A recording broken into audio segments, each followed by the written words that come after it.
Whitmore learned very early in life that silence could be safer than honesty. It was not something anyone taught her directly. No one sat her down and explained that a woman's voice could cause trouble. But the lesson appeared everywhere around her, woven into daily life so naturally that questioning it seemed impossible. In the Whitmore household, quietness was considered dignity. Her father believed discipline shaped character. Her mother believed obedience preserved harmony. Between those two ideas, Clara grew into a young woman who spoke carefully and rarely. She was not unhappy exactly. But she had long ago stopped expecting happiness to be part of her future. The Whitmore estate stood at the edge of a quiet countryside village. It was not grand, but it was respectable, large enough to command respect, small enough to avoid envy. Inside the house, every object had its place. Every conversation had its limits. And every daughter had her role. Clara was 26 when the proposal arrived. On that morning, the sky hung low with gray clouds, the kind that promised rain but never quite delivered it. Clara sat near the tall drawing-room window, carefully mending the sleeve of one of her father's shirts. Her fingers moved with practiced precision. She had always been good with quiet work. Across the room, her mother sorted letters that had arrived with the morning post. Most were ordinary, correspondence from neighbors, invitations, small family matters. Then her mother stopped. The letter she held was heavier than the others, sealed with dark red wax bearing a crest Clara did not recognize. Her mother frowned slightly. "Clara," she said. Clara immediately set aside the needle and thread. "Yes, mother? Come here." Clara crossed the room quietly. Her mother broke the wax seal and unfolded the thick parchment inside. As her eyes moved across the page, something subtle changed in her expression. Not surprise. Something closer to calculation. "Your father should hear this," her mother said. Within minutes, Clara's father entered the room, summoned from his study. He was a tall man whose presence alone seemed capable of quieting a room. Clara had spent her entire life studying the subtle signals of his mood, the angle of his shoulders, the set of his jaw, the way he folded his hands behind his back when he was displeased. Her mother handed him the letter. He read it slowly. Then again. A faint crease appeared between his brows. "Well," he said at last. "That is unexpected." Clara stood silently beside the window, waiting. She had learned that patience was safer than curiosity. Her father folded the letter neatly before speaking again. "Clara," he said, "you have received a marriage proposal." Her heart did not leap. It simply settled deeper in her chest. From childhood, Clara had understood that her life would eventually move in that direction. Marriage was not presented to her as romance or adventure. It was presented as a step. A necessary one. She nodded politely. "From whom?" Her father glanced briefly at the letter again. "Lord Adrian Blackwood." The name meant little to her at first. But her mother inhaled sharply. "You're certain?" her mother asked. Her father nodded. "The seal is unmistakable." A strange quiet filled the room. Clara felt the faintest ripple of unease. "Is he known to us?" she asked gently. Her father hesitated. In a manner of speaking. He handed the letter back to her mother, who began reading it aloud. The proposal was formal. Direct. Lord Adrian Blackwood, a widower of 41 years, owner of several prosperous estates, requested the opportunity to marry Miss Clara Whitmore. There were no romantic phrases. No declarations of admiration. Simply facts. Respectable lineage. Financial stability. Intentions honorable. When her mother finished reading, the room remained silent for several seconds. Clara watched her father carefully. "Is he a good man?" she asked. Her father did not answer immediately. "He is respected," he said finally. That was not the same thing. But Clara knew better than to point that out. Her mother spoke next. "He lost his wife several years ago." Clara folded her hands together. "Do people speak well of him?" Another pause. "He is known to be serious," her father said. "Reserved." Her mother added quietly, "Some consider him intimidating." Clara felt the unease grow slightly stronger. "Why would he choose me?" she asked. This time neither of her parents answered right away. Her father walked slowly toward the window, gazing out across the distant fields. "At your age," he said carefully, "many women would consider such an offer extremely fortunate." Clara understood what he meant. 26 was not old. but it was no longer young. Opportunities did not multiply forever. Still, something about the situation felt strange. "Have we met before?" she asked. "No," her mother said. "Then why?" "Because," her father interrupted gently but firmly, "he is looking for a wife of good character." Clara lowered her eyes. Character. That word had shaped much of her upbringing. A woman's worth was measured not by her happiness, but by her composure. "How soon does he expect an answer?" she asked. Her father glanced at the letter. "He has requested a meeting." "A meeting?" Her mother nodded. "He will visit next week." The week passed more quickly than Clara expected. Yet every hour carried a strange heaviness. She found herself wondering about the man she was expected to marry, Lord Adrian Blackwood. The name circulated quietly through the village. Some said he was brilliant, others said he was cold. Many agreed on one thing: he was powerful. On the afternoon of his arrival, rain finally began to fall. A carriage appeared at the front gates shortly after noon. Clara watched from the upper hallway as the vehicle rolled to a stop. A tall man stepped out. Even from a distance, his presence was unmistakable. He moved with the calm confidence of someone accustomed to authority. His dark coat hung perfectly tailored across broad shoulders. Streaks of silver threaded through his dark hair at the temples, giving him an air of quiet maturity. He did not look cruel, but he did look formidable. Clara felt her hands grow slightly colder. The meeting took place in the drawing room. Tea was served. Polite conversation began. At first, the discussion remained between her father and Lord Blackwood, topics of land management, politics, and trade. Clara listened quietly. Then Lord Blackwood's gaze shifted toward her. It was not an uncomfortable stare, but it was direct. "Miss Whitmore," he said calmly. "Yes, my lord?" "I understand you enjoy reading." Clara blinked. The question surprised her. "Yes, when time allows." "What do you read?" She hesitated. "Essays mostly." "Why essays?" No one had ever asked her that before. "I suppose they encourage reflection," she said slowly. He studied her for a moment. Not critically, simply thoughtfully. "I value reflection," he said. Her father cleared his throat. "You have explained your intentions in the letter?" he said to Lord Blackwood. "Perhaps you would care to repeat them here." The older man nodded. "My intentions are simple," he said calmly. "I wish to remarry." He spoke without embarrassment. "My first marriage ended with my wife's passing. Since then I have focused entirely on my responsibilities. However, I have come to believe that a household benefits from partnership." He looked toward Clara again.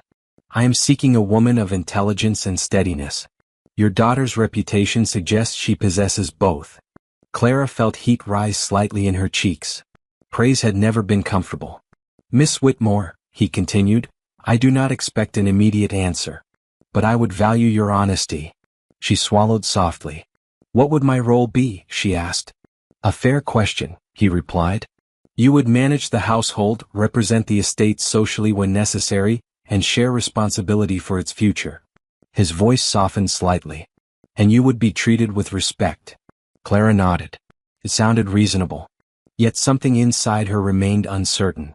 After the meeting ended, Lord Blackwood departed with the same quiet confidence with which he had arrived. That evening, Clara sat again by the window. Her mother joined her. "He is an excellent match," her mother said. Clara stared out at the fading rain. "Do you think I would be happy?" she asked. Her mother did not answer immediately. "Happiness," she said finally, "is not always the purpose of marriage." Clara felt those words settle heavily in her chest. The decision came 2 days later. Her father accepted the proposal. The wedding was arranged swiftly. Society admired efficiency. Within a month, Clara Whitmore became Lady Blackwood. The ceremony took place in a small stone church. The air smelled faintly of candle wax and rain-dampened wood. Clara wore ivory silk. Her hands trembled slightly as she held the bouquet. Beside her stood the man who would soon be her husband. Lord Adrian Blackwood looked calm, composed. When the vows were spoken, his voice remained steady. Clara repeated the words she had been taught since childhood. To honor, to obey, to endure. When the ceremony ended, applause echoed softly through the church. But Clara heard little of it. Her thoughts drifted toward the moment that would come later that night. The moment she had been warned about since she was a girl. Marriage, she had been told, required sacrifice. Sometimes silence. Sometimes endurance. The journey to his estate lasted several hours. Neither of them spoke much during the carriage ride. Dusk had fallen by the time they arrived. The Blackwood estate rose from the hillside like something carved from shadow and stone. It was enormous. Servants greeted them at the entrance. Everything inside seemed polished and quiet. Clara was led to a large bedroom prepared for her. Candles flickered softly against the walls. The bed was enormous. She stood near the window, hands clasped tightly. Waiting. Preparing. She had practiced this moment in her mind many times. Close your eyes. Be still. Endure. The door opened. Lord Blackwood entered. For several seconds neither of them spoke. Clara's breathing grew shallow. Her body stiffened instinctively. Then his voice broke the silence. Clara. She flinched slightly. Yes, my lord? You may sit. The request confused her. She turned slowly. He stood several steps away, his coat removed but his posture still formal. He did not approach. She obeyed, lowering herself carefully into a chair. He studied her quietly. How old are you? He asked. 26. He nodded. Then he asked a question she did not expect. What were you told about tonight? Clara's throat tightened. That a wife should not resist, she said softly. That she should endure. Silence filled the room. Then something unexpected happened. Lord Blackwood turned away. When he faced her again, his voice was firmer. No. The single word startled her. I will not have obedience born of fear, he continued. Her heart pounded. You are my wife, he said calmly. But that does not make your body my possession. Clara stared at him in disbelief. You look at me as though you expect pain, he said quietly. That ends tonight. Her voice trembled. I don't know how to be anything else. His expression softened. Then we will begin elsewhere. He gestured toward the adjoining door. You will sleep here. I will sleep in the next room. No intimacy will occur without your clear willingness. Clara felt something unfamiliar wash over her. Relief. Confusion. Oh. He paused at the door before leaving. You may call me Adrian, he said. There is no urgency. Then he stepped into the adjoining room and closed the door. Clara remained seated long after he left. The silence felt different now. Not heavy. Not suffocating. For the first time in her life, Clara Whitmore wondered whether marriage might mean something she had never been taught to imagine. Not endurance, but choice. The morning after their wedding arrived quietly. Clara woke earlier than she expected. For a moment she lay perfectly still, staring at the pale light filtering through the tall bedroom curtains, trying to understand what felt different. Then she realized what it was. Her chest was not tight. For years, every morning had begun the same way, a subtle tension beneath her ribs, a small knot of anticipation she had learned to ignore. It was the quiet readiness for correction, for expectation, for the possibility of doing something wrong. But that morning the tension was missing. The space it left behind felt unfamiliar, almost unsettling. She sat up slowly, drawing the blanket around her shoulders.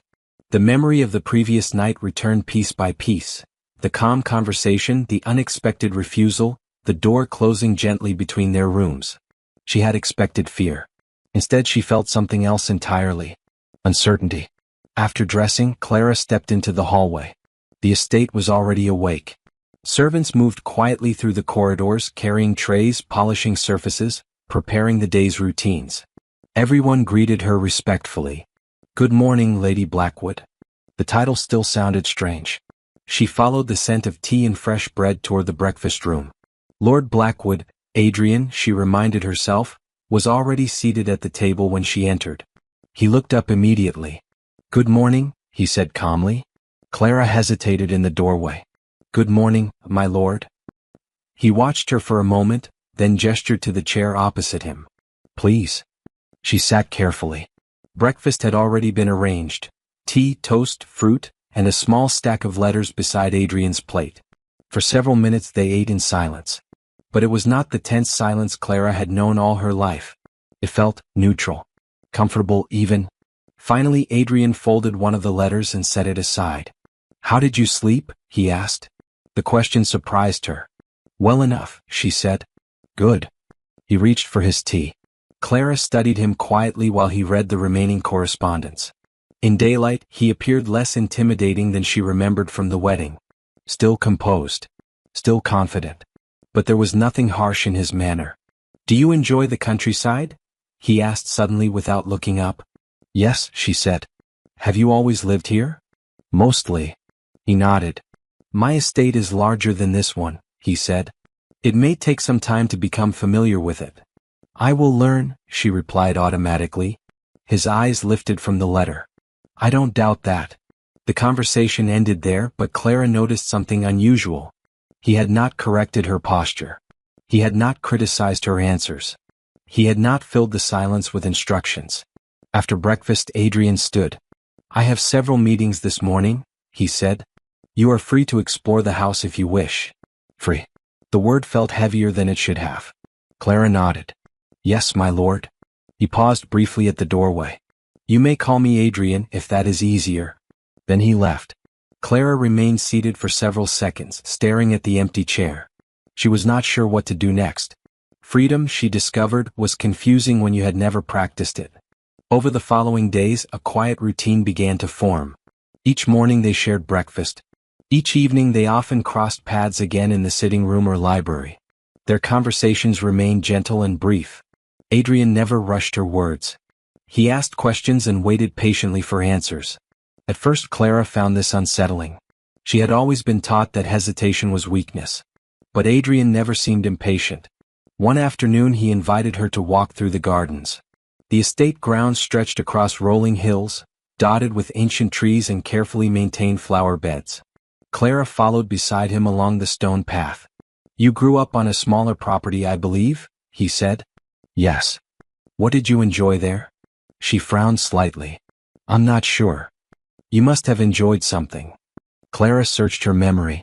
"I liked reading," she said cautiously. "What kind of books?" "Essays. Sometimes poetry." "Why essays?" The question felt strangely personal. "They ask questions," she said slowly, "instead of giving answers." Adrian nodded. "That sounds valuable." The conversation faded into comfortable silence again. But something inside Clara shifted slightly. He had listened. Not politely. Genuinely. A few days later, Adrian showed her the estate's library. The room was enormous, with shelves stretching from floor to ceiling. Sunlight filtered through tall windows, illuminating rows upon rows of books. Clara stood near the doorway stunned. "I thought you might like it," Adrian said. "I've never seen so many books," she admitted. "You are welcome to read anything you wish." Her fingers hovered over the nearest shelf. "Anything?" "Yes." She selected a slim volume simply because it looked less intimidating than the others. That evening they sat together near the fireplace. Adrian read quietly while Clara opened the book she had chosen. For several minutes she struggled with the unfamiliar words. Normally she would have apologized for the delay. But Adrian remained focused on his own book, allowing her time to work through the passage. It was a small gesture. Yet Clara felt its significance deeply. She realized something important. He was giving her space to think. Over the next weeks, Clara began noticing how often she apologized. For reaching across the table. For asking questions. For speaking too long. One evening she apologized for spilling a few drops of tea. Adrian set his cup down. "Why did you apologize?" he asked. She blinked. I made a mess. It was a few drops of tea." She flushed. "I didn't realize I had spoken." "That," he said gently, "is exactly the problem." Clara stared at him. "You apologize for existing," he continued. The word struck her like a sudden wind. "I do not," she said quickly. He tilted his head. "Do you?" She opened her mouth, then closed it again. The silence stretched. Finally she whispered, "I suppose I might." Adrian nodded once. "That will take time." Time. No one had ever given her that before. The first real disagreement between them arrived unexpectedly. One evening Clara remained in the sitting room long after Adrian had retired.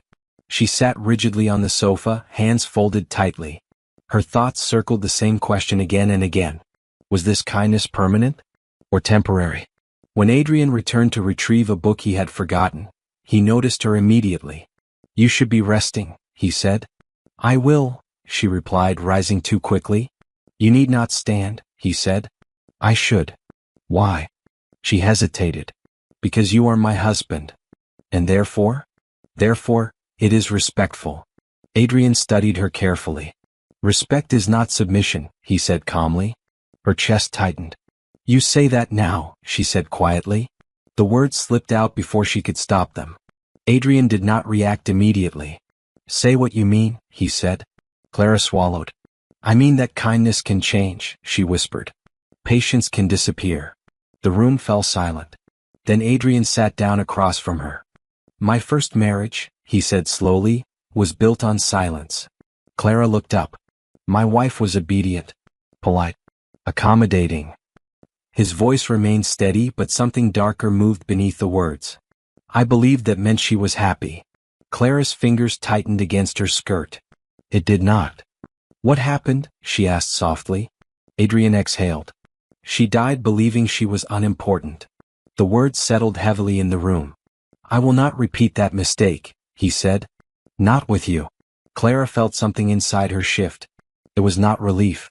It was understanding. For the first time she saw the quiet determination behind his patience. He was not simply kind. He was careful. The following morning Clara surprised herself. At breakfast Adrian asked his usual question. Tea or coffee? She hesitated. Then she answered honestly. Tea in the morning. Coffee later. Adrian smiled faintly. Good to know. Progress, it seemed, arrived in small pieces.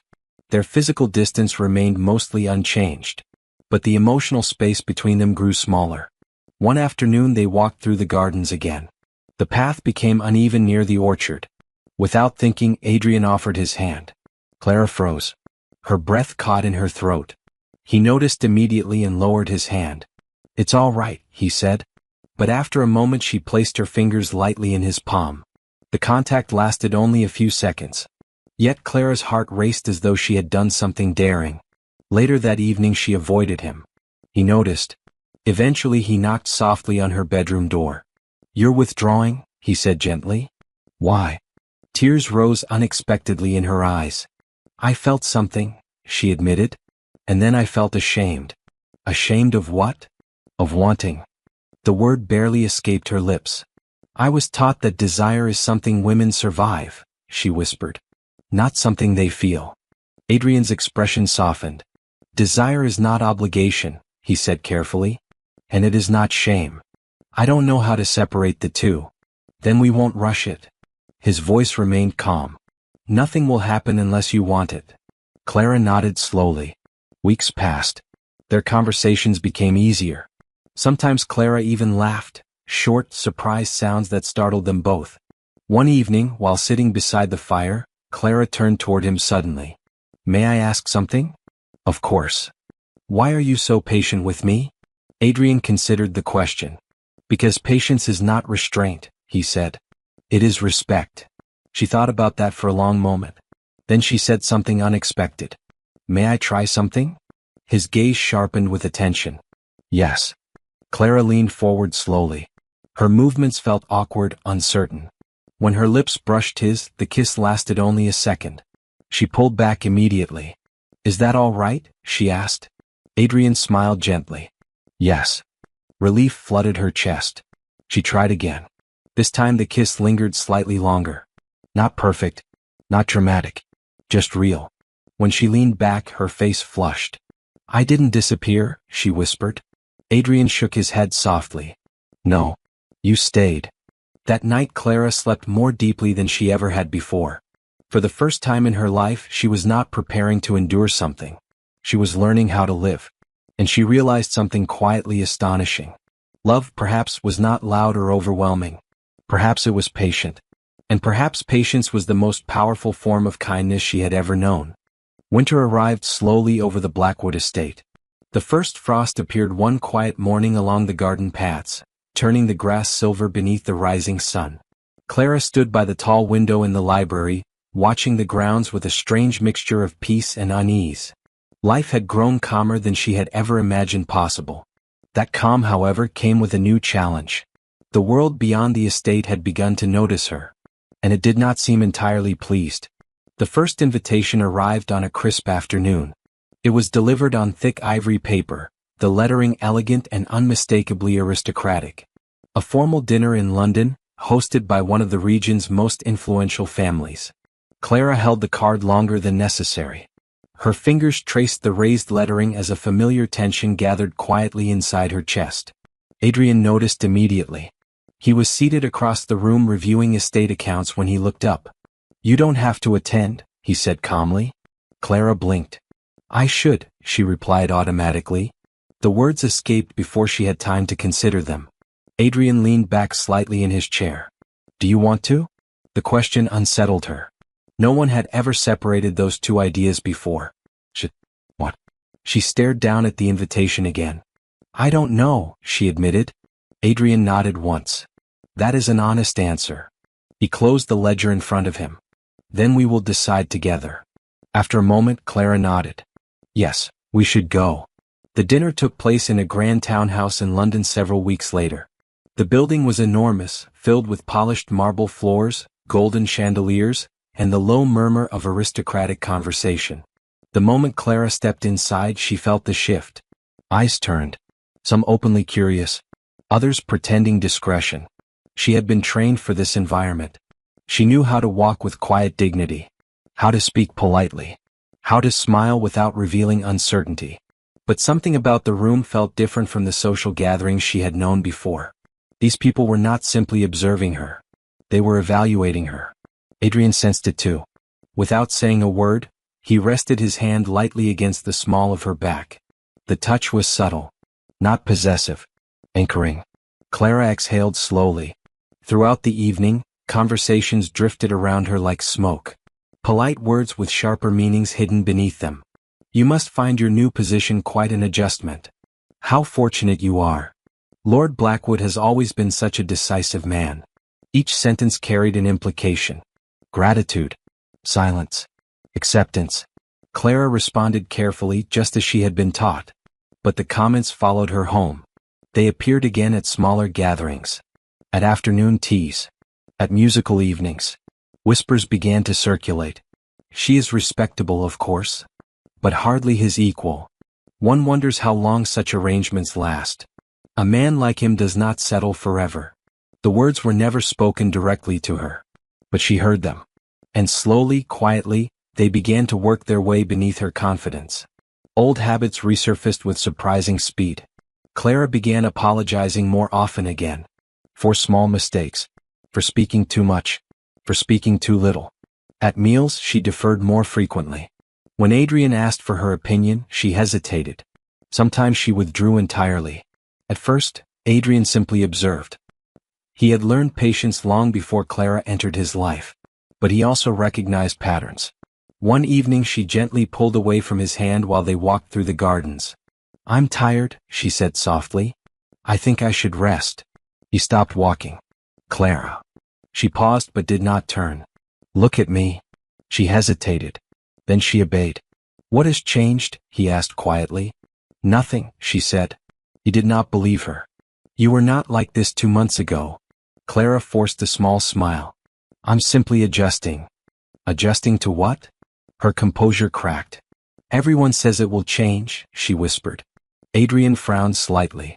"Who says that?" "The world." The words rushed out faster now. The whispers, the assumptions, the looks. She swallowed hard. "They believe you will grow tired of me." Silence settled between them. "They say I was fortunate," she continued softly.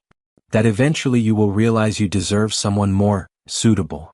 Adrian's jaw tightened. "And you believe them?" "I don't know what to believe," she admitted. "I don't want to disappoint you."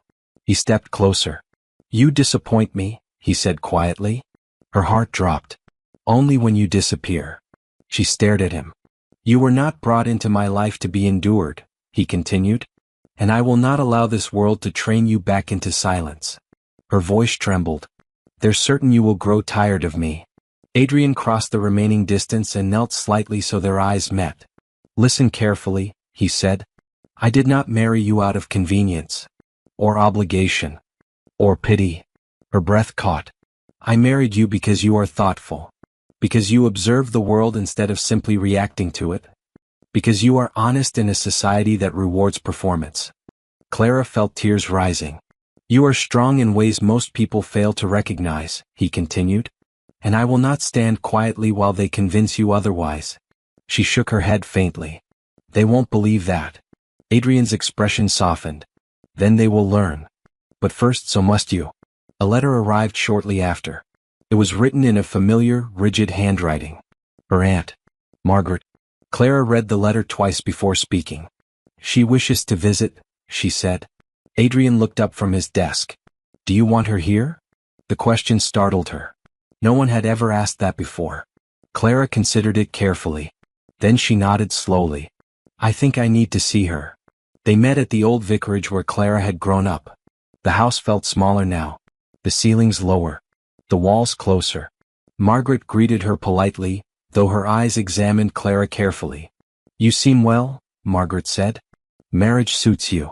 Clara remained standing. The lessons you taught me, she began carefully. Margaret stiffened. A wife must endure, her aunt said sharply. That is reality. Clara shook her head. No, she said quietly. That was your reality. The words hung in the air. Margaret's expression hardened. You are ungrateful. You forget what men are capable of. Clara's voice remained calm. I know exactly what they are capable of. And I choose something different. Margaret stared at her. You will regret defying the rules of the world. Clara felt a strange calm settle over her. Perhaps. But they are not my rules anymore. She did not wait for permission to leave. The grand winter ball arrived several weeks later. It was the most important social event of the season. Every influential family attended. Crystal chandeliers lit the ballroom like a field of stars. Music floated through the air. Clara stood at the top of the staircase beside Adrian. Her gown was deep blue silk. Elegant. Confident. Her hand rested lightly on his arm. As they descended the staircase together, conversations faltered. Eyes followed them across the room. Whispers faded. Adrian never left her side. He danced with her first. Then again later. When someone spoke to him while ignoring Clara, he redirected the conversation without hesitation. Slowly, subtly, the room began to change. But the most important moment came near the end of the evening. Adrian raised his glass. The music faded. The crowd quieted. I would like to offer a toast, he said calmly. A ripple of curiosity moved through the room. To partnership, he continued. To respect. To marriage not as endurance, but as choice. Several guests exchanged surprised glances. Then Adrian turned toward Clara. My wife, he said clearly, is not fortunate because she married well. The room fell completely silent. I am fortunate, he continued, because she chose me. No one spoke. No one laughed. They simply watched. And Clara felt something shift inside her. For years she had learned how to shrink. How to disappear. How to remain unnoticed. But now, standing beside Adrian, she did something new. She met the room's gaze. And she did not look away. Later that night, back at the estate, Clara stood beside the bedroom window watching the snow fall quietly across the grounds.